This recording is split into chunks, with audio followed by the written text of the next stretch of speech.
6, 7, 8, 9, 10. 1, 2, 3, and stop. Okay, stretch it out.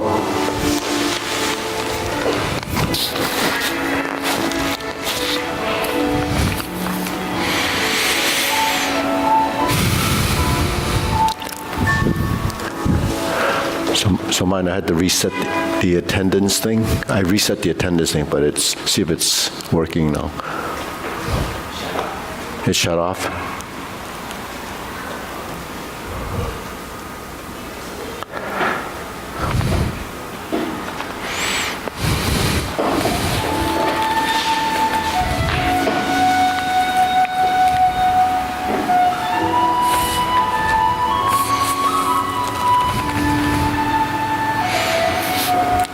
Switch.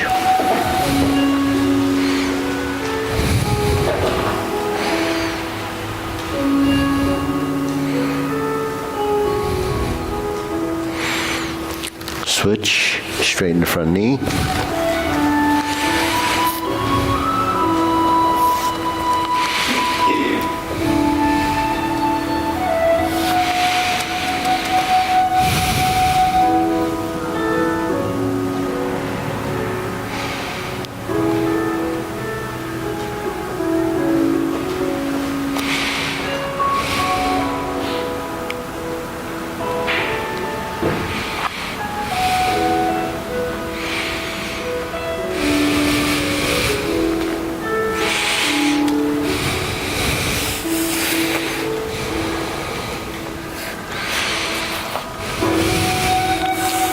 Switch.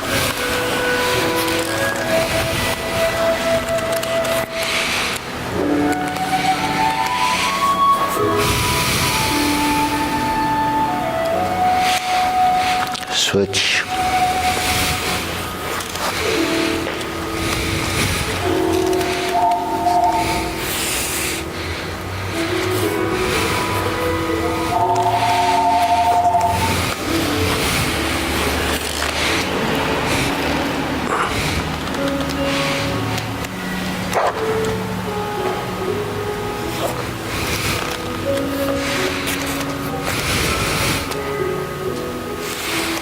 Okay, Sana.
asana.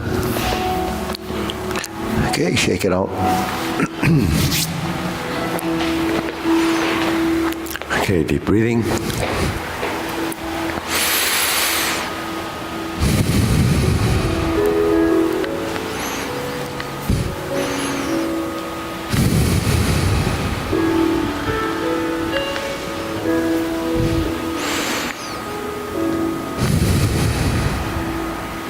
Okay, shoulder roll.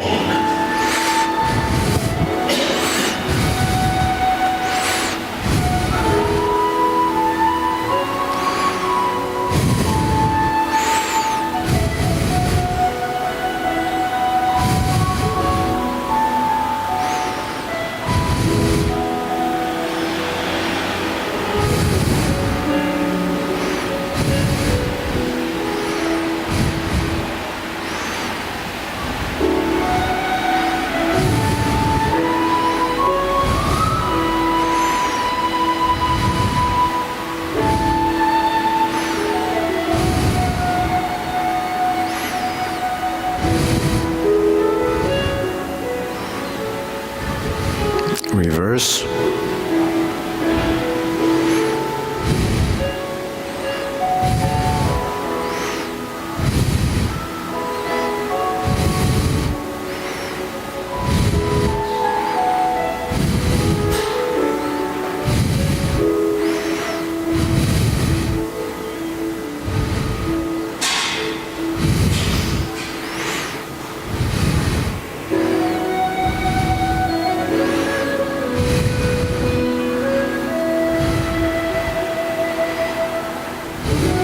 And Sada.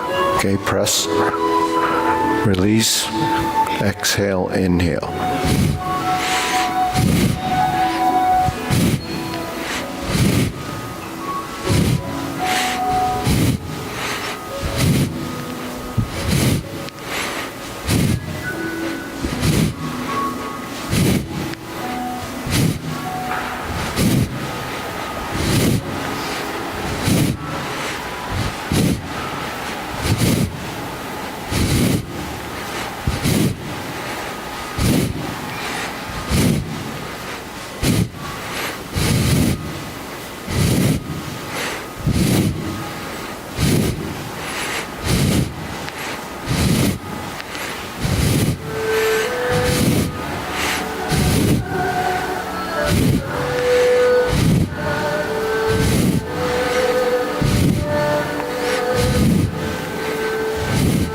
And Sada. Deep breathing. Inhale. Exhale.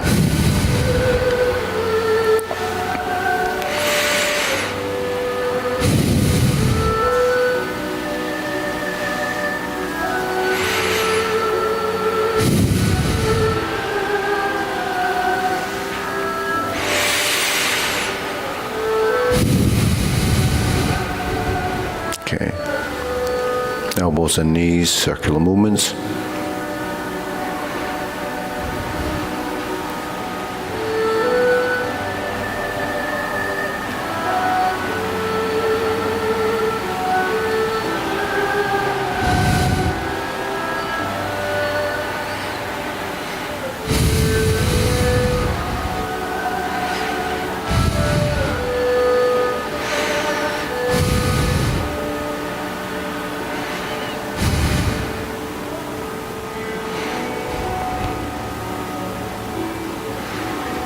Reverse.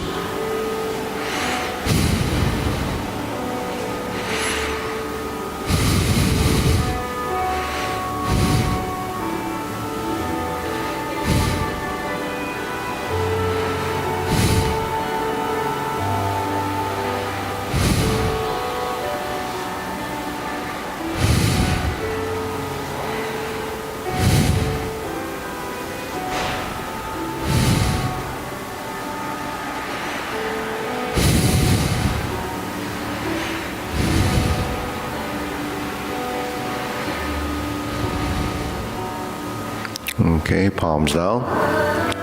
Bigger circle. 1, 2, 3. 1, 2, 3.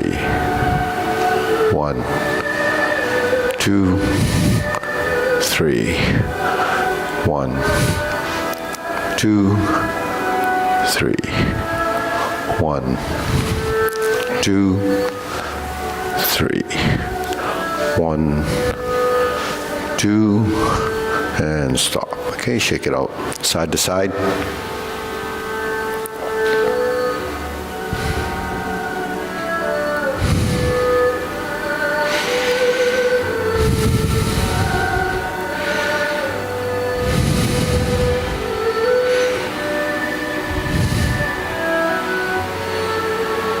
And center, lift the knee, scolding cockerel.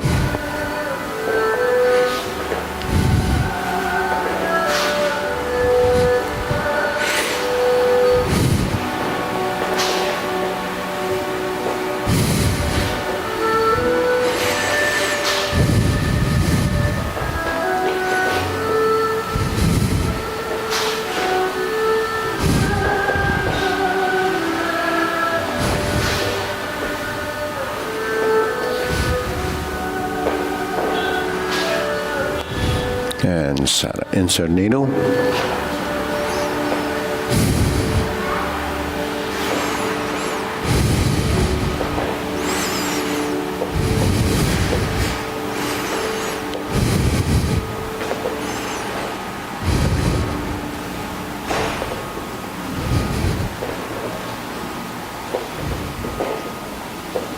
And switch.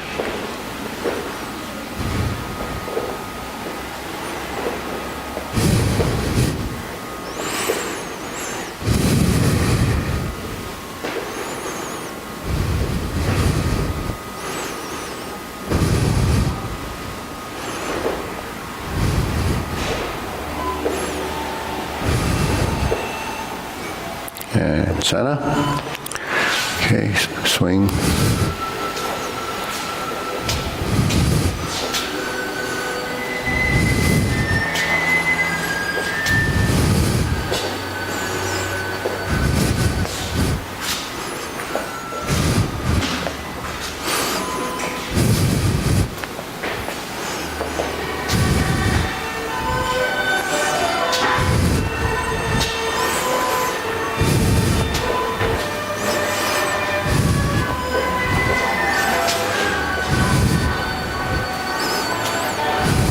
And switch.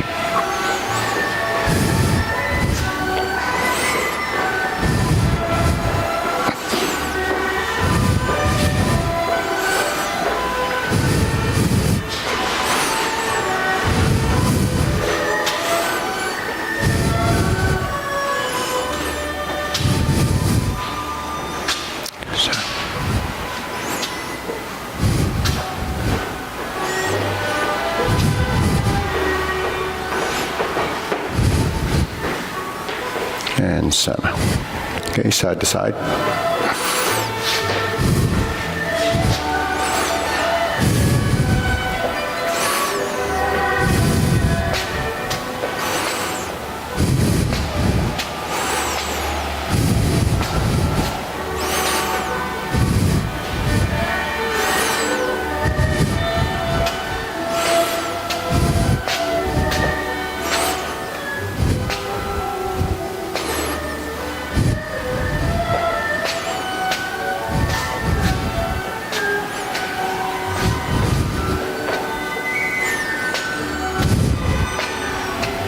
Switch.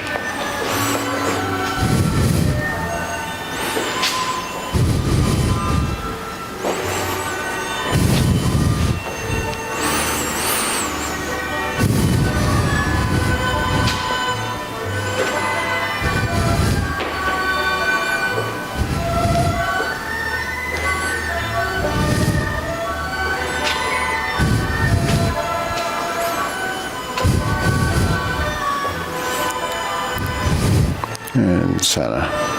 Okay, shake it out. Deep breathing. Inhale. Exhale. Inhale. Exhale. Inhale. Exhale. One more. Inhale. Exhale. Okay. So grilling.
Switch.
And center. Okay, cross, open and close.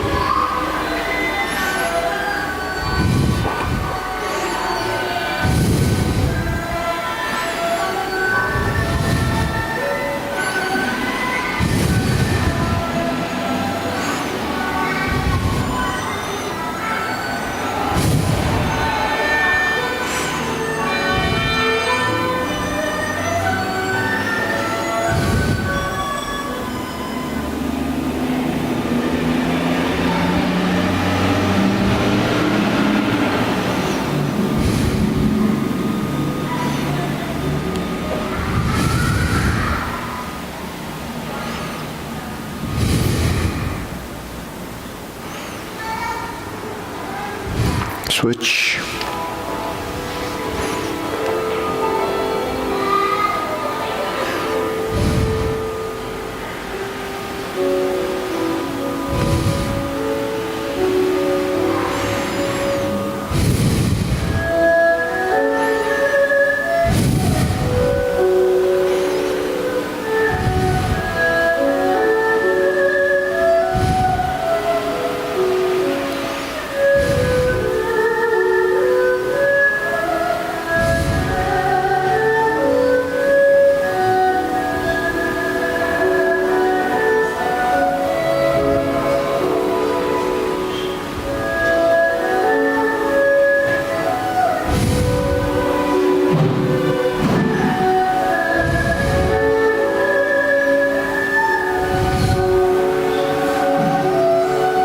And center. Okay, parallel stance, circular movements.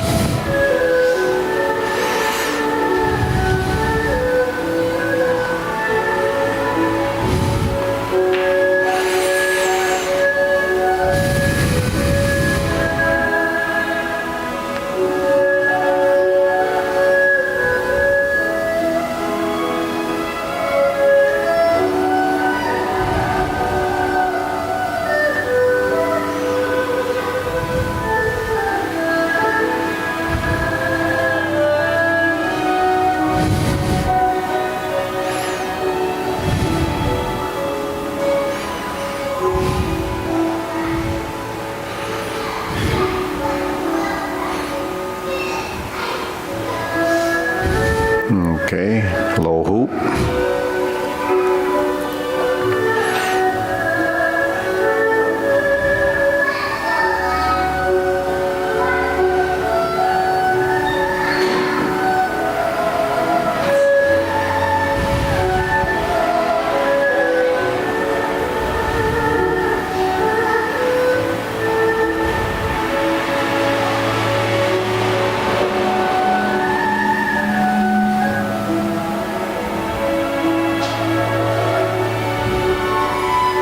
Shoulder height.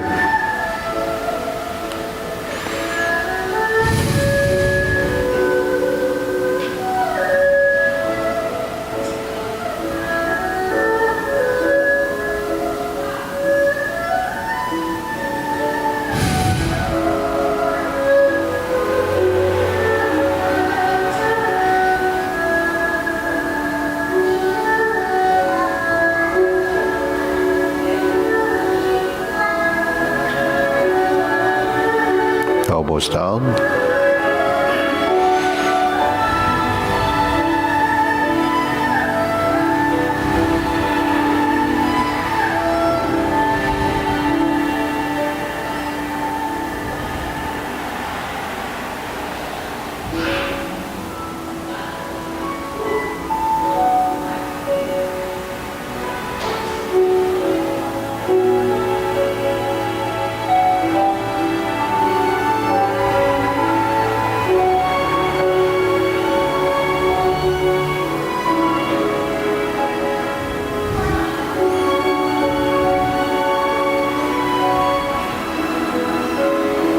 Okay, lower, palms straighten up.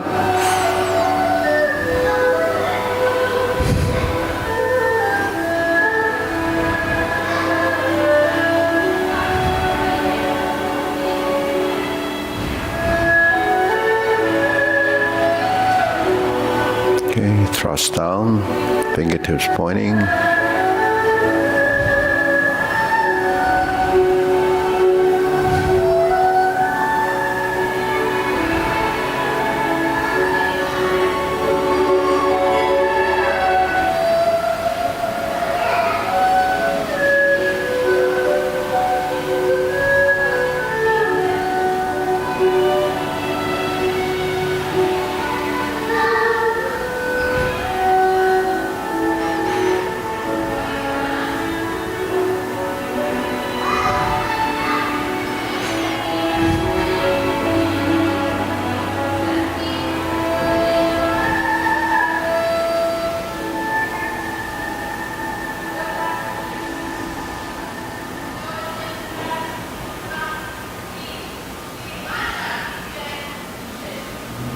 Okay, deep breathing, inhale.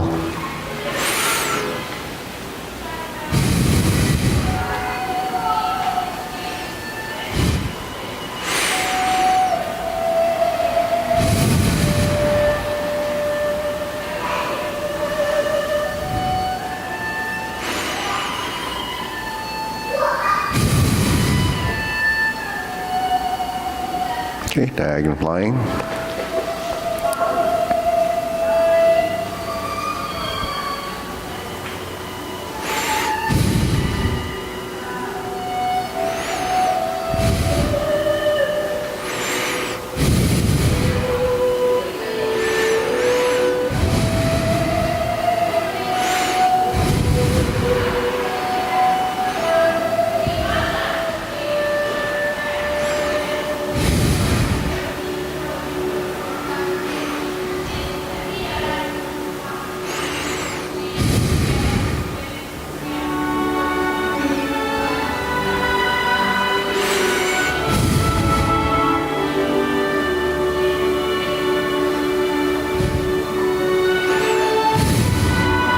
Switch.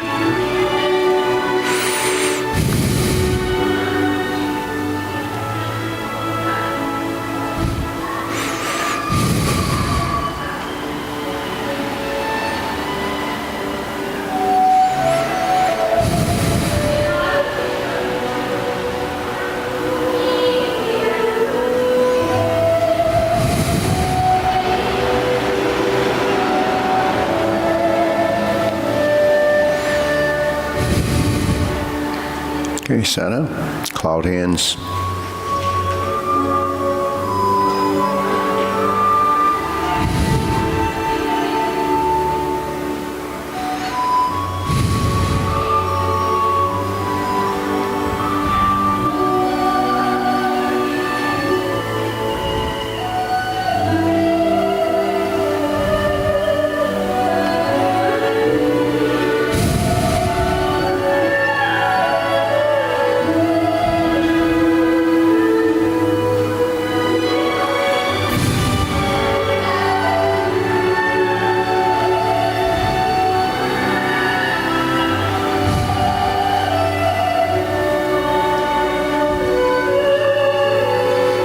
Okay, palms down.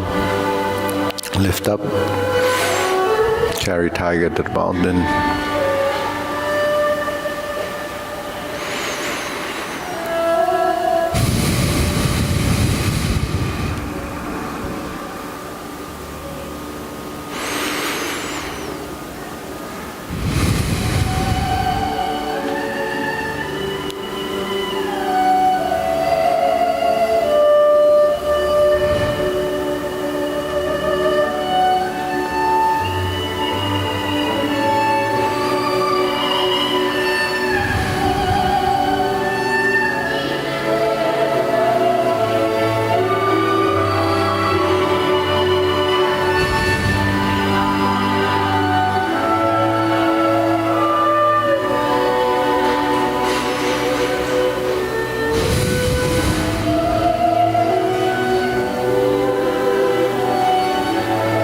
Infinity sign.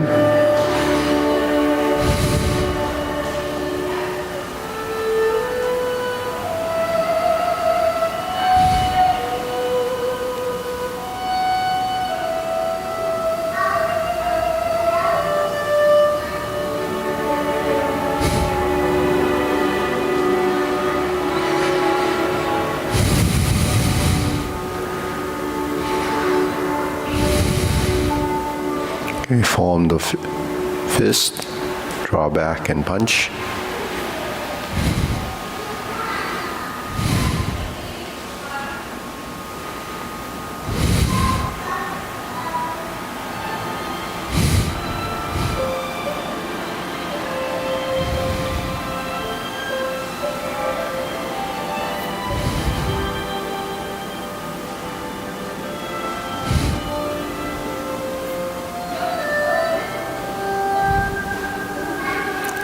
Okay, center. Strum the lute.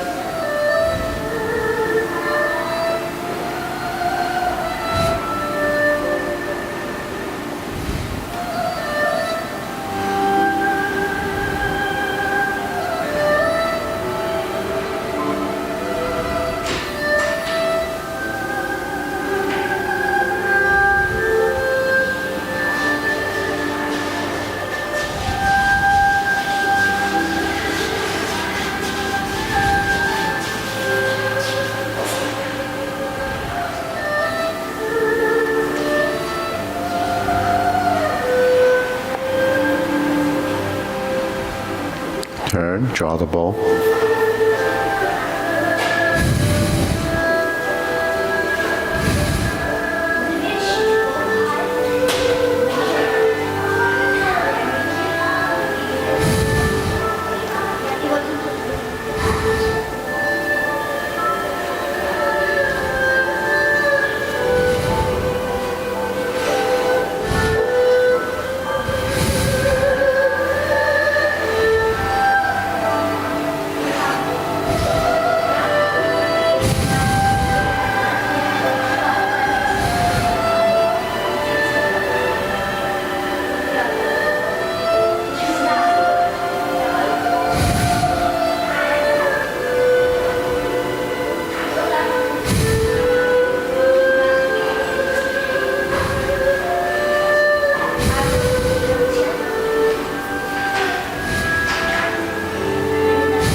Okay, fan to the back.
Okay, set up.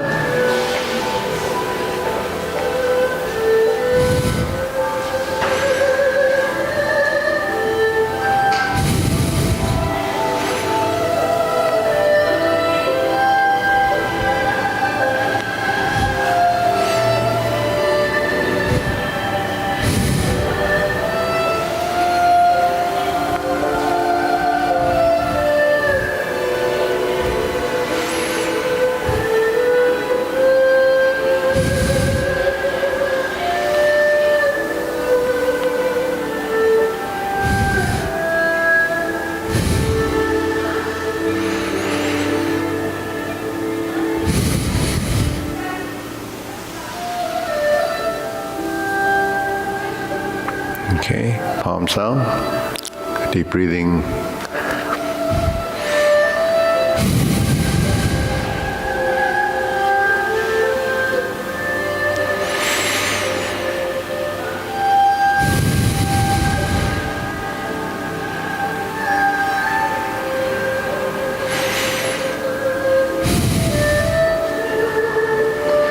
Okay, go through the sequence. Preparation, feet parallel. Yep. Miss Laura. Oh, we got a substitute.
Good. Yeah, yeah.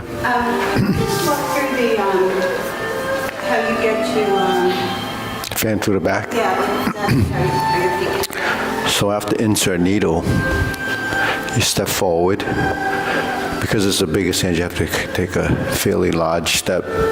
And it depends on, with your stance you've been using. So once you get to the forward position, you sit back and adjust this foot.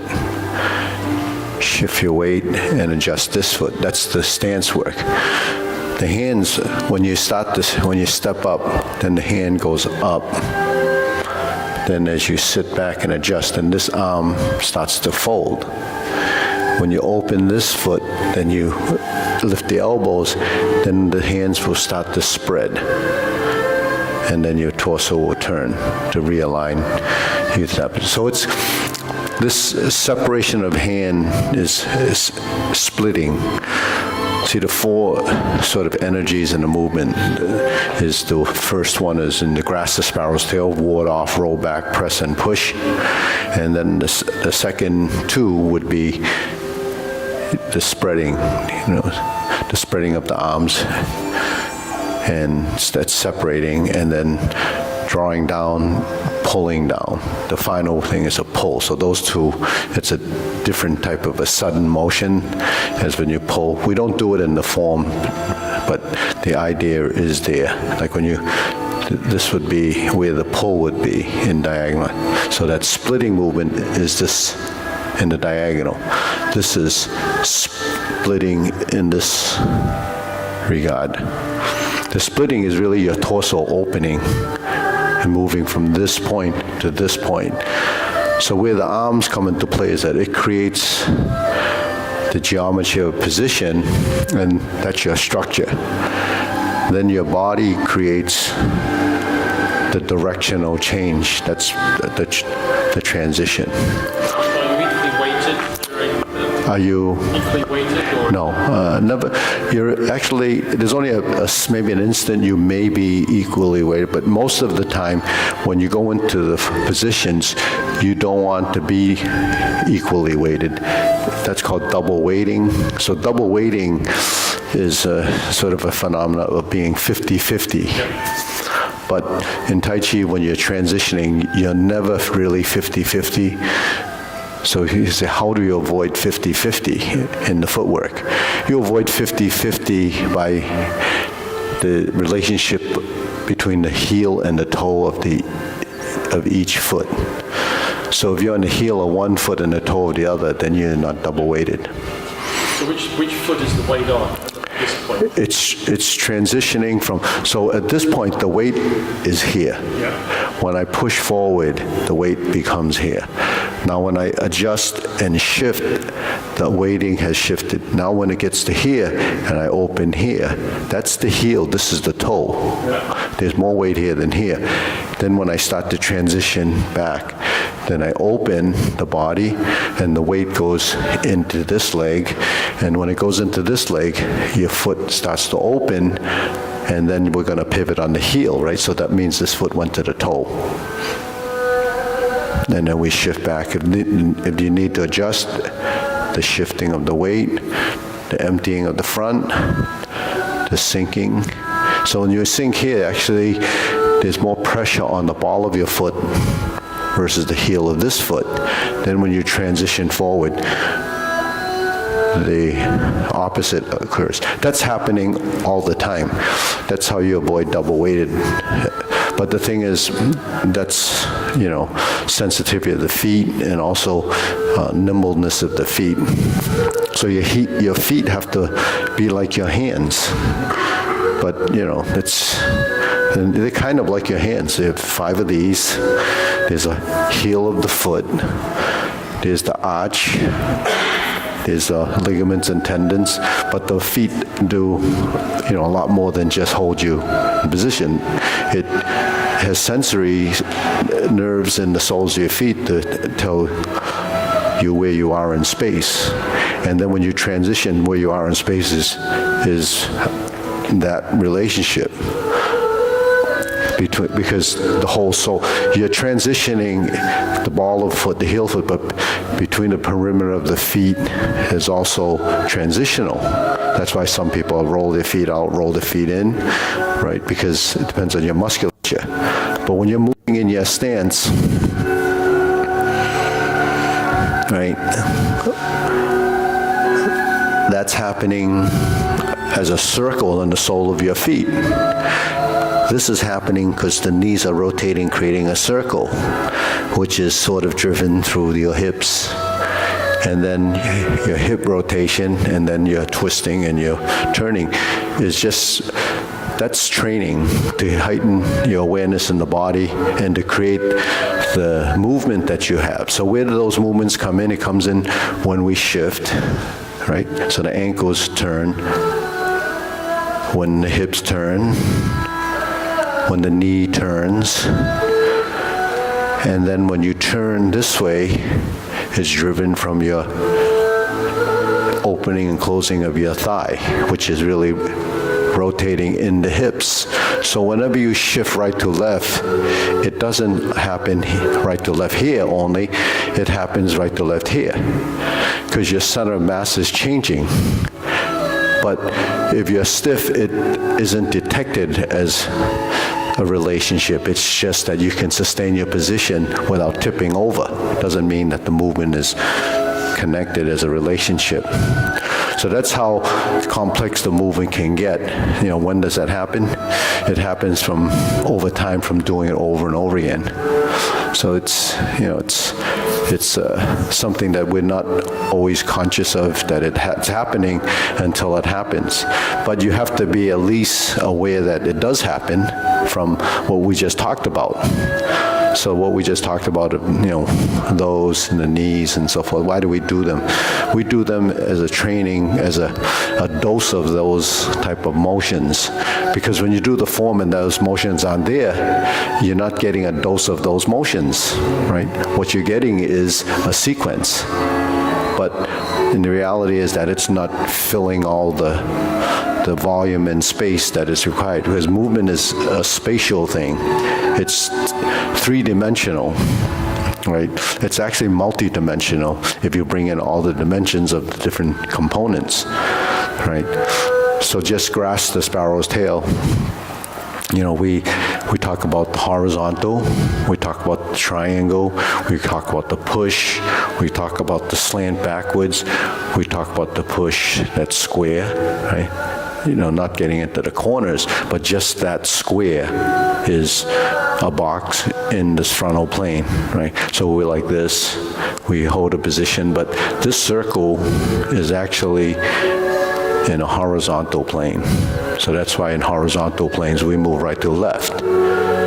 In the square plane, you have back and forward, right? So whenever the elbow is down, you have a forward and backward movement typically. And then when the hands are up like this, so the elbows are down, it's closing and opening your armpit. So that's what closing and opening is. When I say open and close, and then rising and fall is lifting and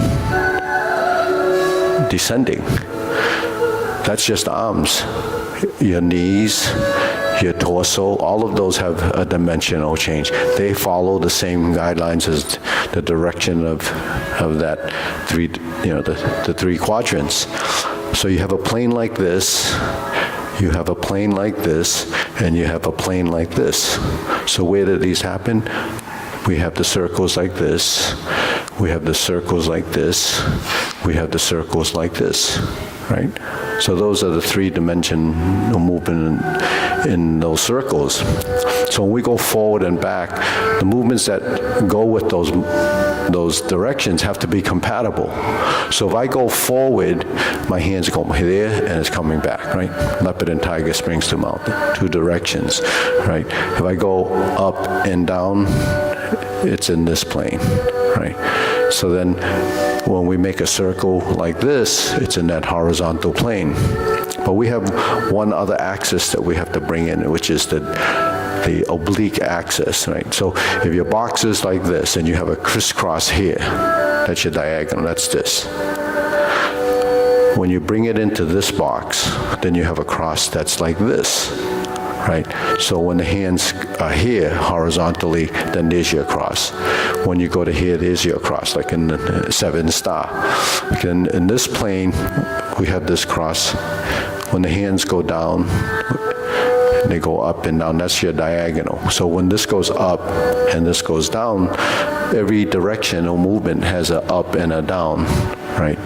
So then in this plane, we have that same one. Then in this plane, where the box is in front of you, the corners that were here in this frontal box connects to this box, the corner of this box, so there's 2. That's the box that's here.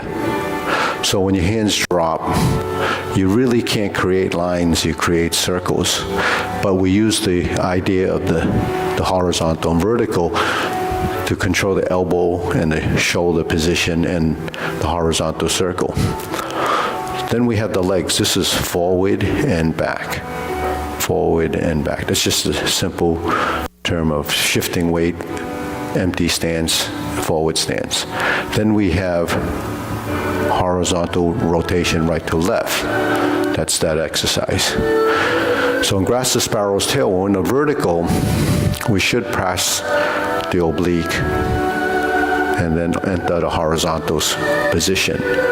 So you're inside the box now. So you're moving inside the box to here, right? Now we have a right and left, so where should that horizontal position derive from? It derives from this turning of the waist here. When we get to this corner, the hands go like this, and then you go to this oblique corner. So it's actually a dimensional change, but we don't always see that. When you get to here, the next part is that we have to turn to here. And then you push out in front of the shoulder. It's because this half of the motion in Grass Sparrow's Tail right side, your movements come from here to here to here to here to here.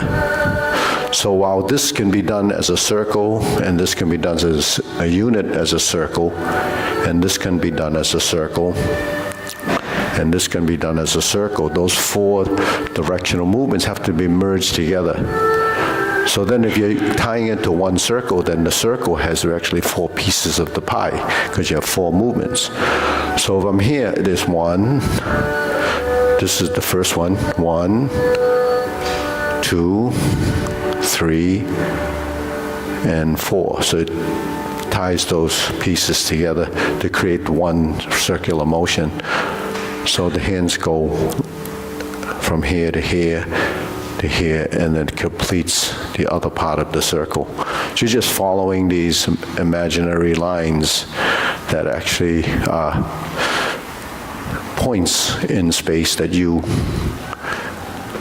planted as your pattern, like a locus of points. If you connect those dots, then you have, that pattern.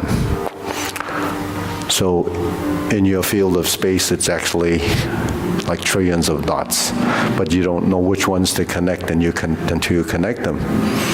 Sometimes you don't have dots, so then it doesn't connect correctly. So where are those dots? Those are missing. You have to fill those in. That's the emptiness in the motion that ends up like this. Then it's physical. But we don't want it to be physical. We have to drive it from the integration of body and the mind intent of using no strength, but enough strength. So that's why Tai Chi is done the way it is.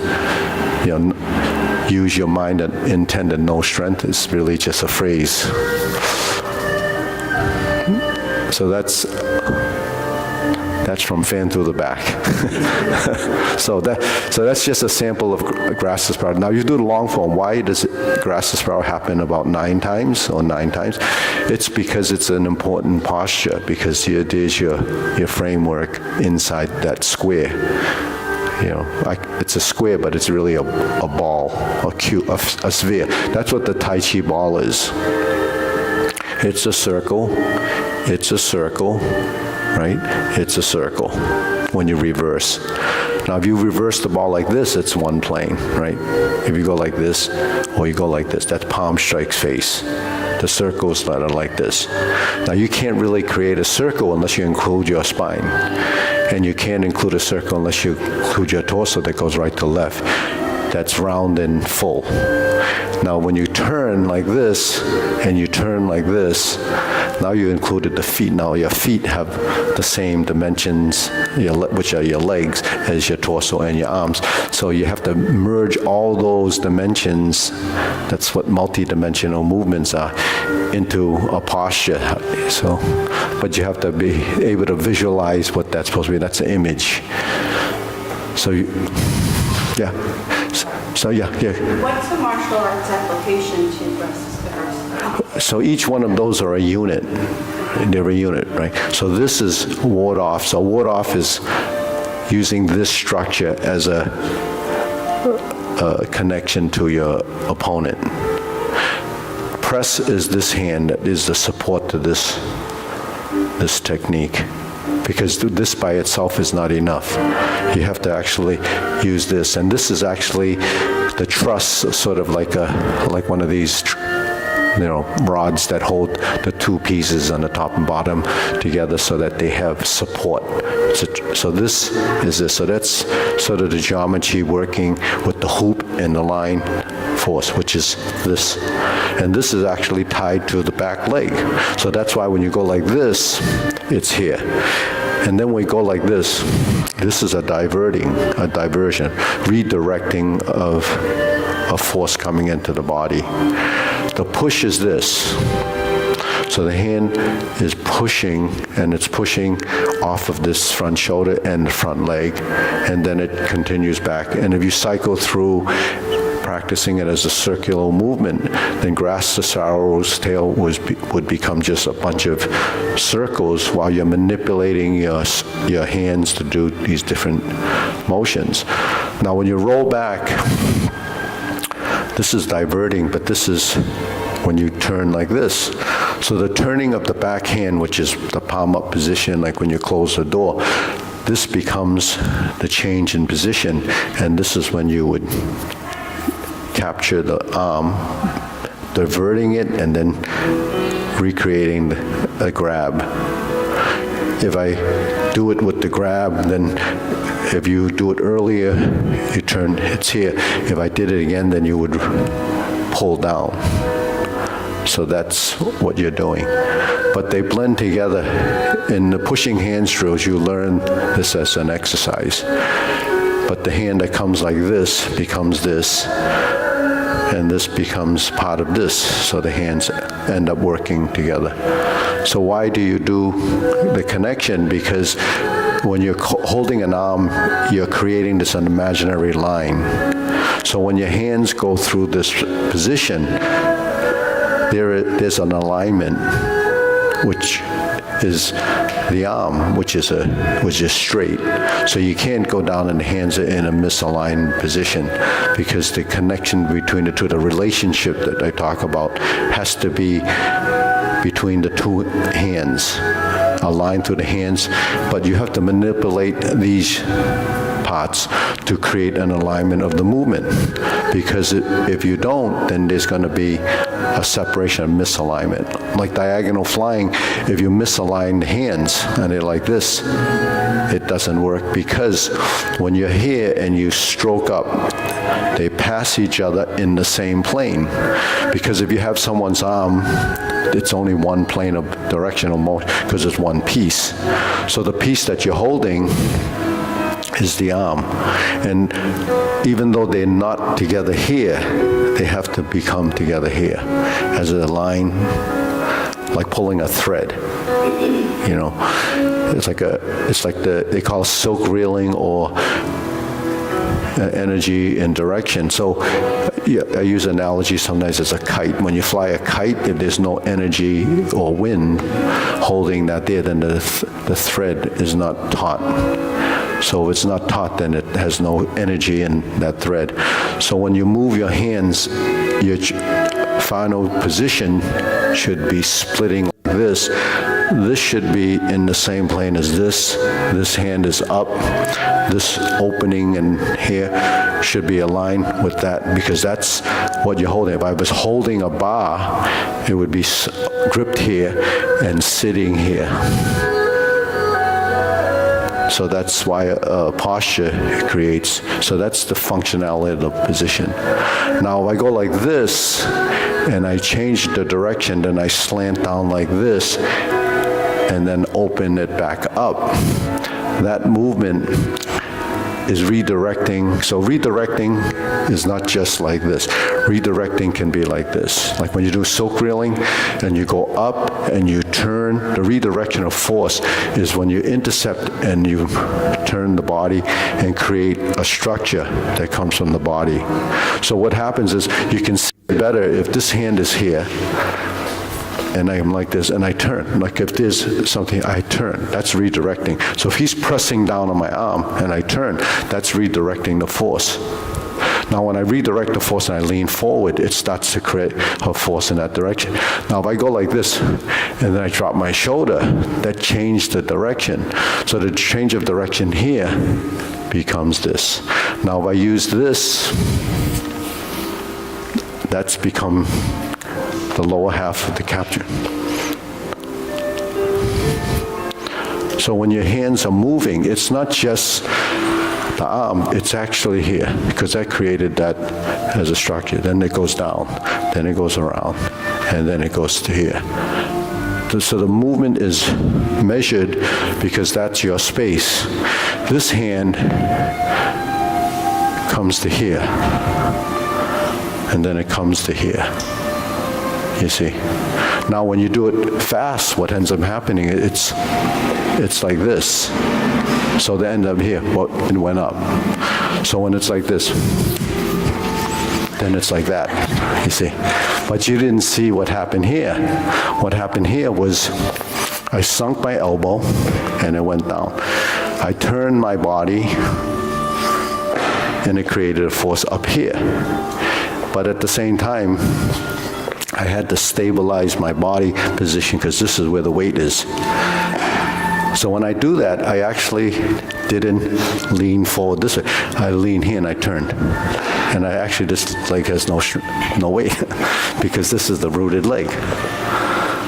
So that's what the body experiences if you try to put it into function. So the complexity and the sensitivity of the position and space comes into play, and dexterity of the hand and the body.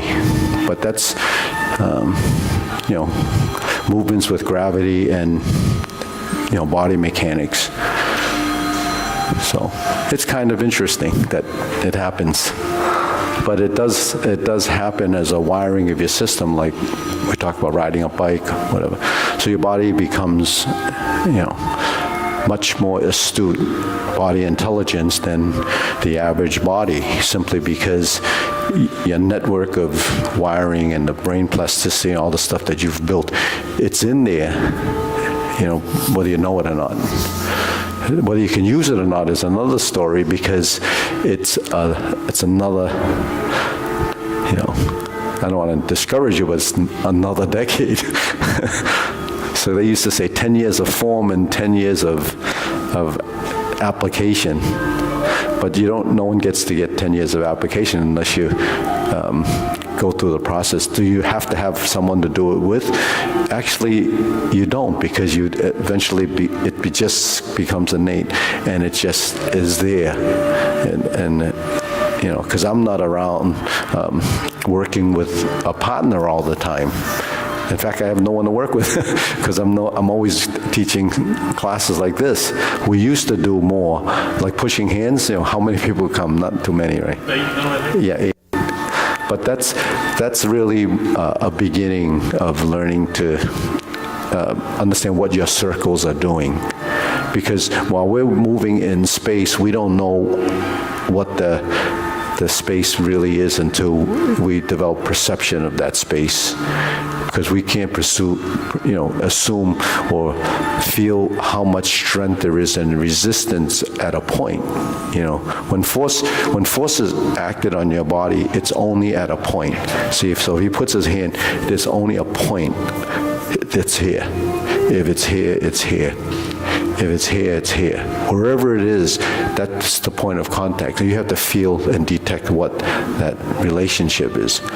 So just to give you a simple sample of what a point is, the idea in Tai Chi is if his hand's like this and we're like this is crisscrossing. So when force comes, you don't want to resist that force. You don't want to, you can meet it, but you don't meet it with, my arm doesn't tense so much. It's here, and it's just resting, balancing what his force is to mine. When the force is greater and it keeps coming, either my body can take it or not, I can just change my position, then it redirects the force. But why didn't I tip over? Because the strength is actually, so your skeleton is a conduit. When his strength comes into the body, it goes through my position that I've developed over time. And where's it go? It's emptying into this foot and it's going into the ground. So even though he's pushing, I really have no weight here. Because he's pushing, then I drop my elbow and it goes down. When it goes down, my foot here is still light because this is my rooted leg. So your body is just a conduit of that force. You know, what does a conduit do? It takes energy through it, you know, like a pipe is a conduit, or a wire is a conduit, it sends electricity through it. You send water through a pipe. Well, with your skeleton, it takes strength into your body, otherwise your body wouldn't exist, it would just collapse. So forces are acting on your body all the time. You're standing here, gravity is acting on you. If you had to lift something up, you'd recruit the muscles to create a structure, and then that would support that weight. If it's too much, you would collapse. And if you didn't get out of the way and you collapse, you get crushed. So that's what we do. But that's all it is. Yeah. But he pushed, right? Yeah. He almost broke my bone.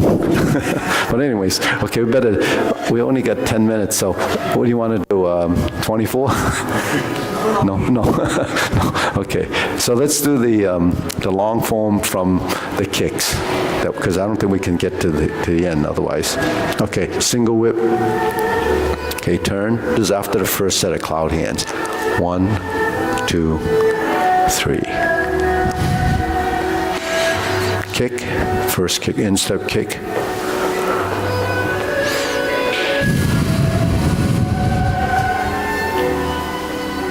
Turn, heel kick. Left side, brush knee, 1, 2.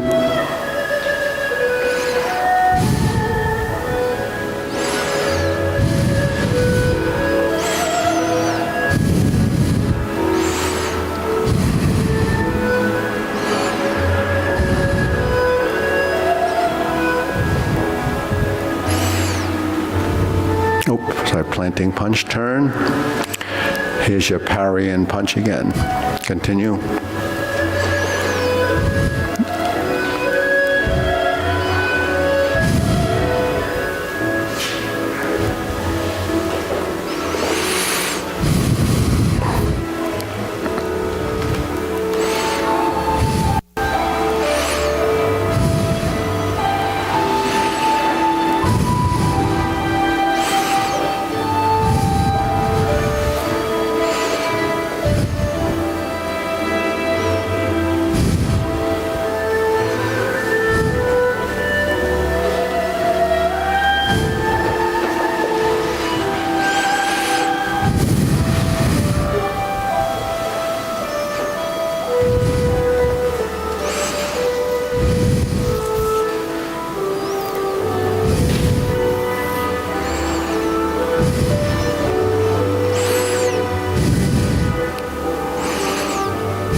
I'm sorry, grasp the sparrow's tail.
Good. I know you've said this 112,000 times. Yeah. At the end, what's the sparrow's tail? Is your hand in the center in front of you, or slightly to the right or left? Anyways. It's so when two hands come out and parallel and up here, they're going to be parallel in front of the shoulders. When you push single-sided, it goes to your center. But when you're in this position, we go to your center. But when you're in a stance, then the hand goes here, the nose, and the knee. Now, if I was in the brush knee where the hand goes off the back leg, it's the hand, nose, and this knee. So it's still triangulation of a position, but because I have to turn my torso. So if you don't turn your torso, it's going to be here. But your position should be like so. Yeah, get into a stance, yeah. So when you make your waist turn as it comes around, and it turns, yeah, and then when it comes around here, now when it pushes here, the nose, the hand, and the knee, and you push into my hand, you feel solidness. Mm-hmm. Yeah, so that's where you. Now if it was off the backhand, like brush knee, and you put this hand here, and then you're pushing like this, okay. If you don't turn your torso and you push, you feel instability. Yeah. Yeah, okay. Now you turn your weight, stay there, turn your waist just a little bit, right here. Okay, now when you press. Stable. Yeah. So that's a structure. That's the body mechanics of it, the position. So alignment of your position is what your body has to discover and realize. But from that, that little bit of advice there is really, well, it's actually a principle. It's the nose, the hand, and here. So when we're here, it's here. When we're here, it's there. When it's here, it's here. But it depends on what your legs are doing. So, yeah. So when the legs, then when I'm here, if I turn my spine, it's here. I turn my spine, it's here. So the spine in a single loaded position should be, the coccyx, the tailbone should line up with the heel of the supporting back leg. So that's now why you realize you have to turn your torso to find that point. Yeah. But that's something that will come over time, because the more you do it, the more your body will start to recognize that that's the position that has the best balance. Once it finds that position, that's what muscle memory is, then it gets, solidified there. And every time you do it, it'll go to that point. Because there's no guesswork there. In the beginning, you're thinking, where should it be? But once you have this concept in your mind, and that concept is in the brain, then it'll keep looking for that until it creates the memory for that, and it'll be there. So the bottom of your spine always big near the back leg over the back. In this position, Okay. in the forward position is different. Okay. It just drops in between. But when you're sitting back, when you go like this, then the spine's over here, but the toe is getting the pressure because the shin has to go forward. That means you have to relax the ankle. So you could find your spine position, but if you don't relax your ankle, then you're still going to topple over. So the key is that your feet, your knee, and your hip has to work as a unit. They can't be separated. Did we bow? Yeah. Oh, okay. Yeah. So 3 joints are better than 1.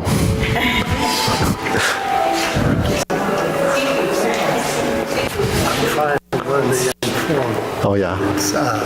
I find assimilating new information like getting harder and harder. Yeah.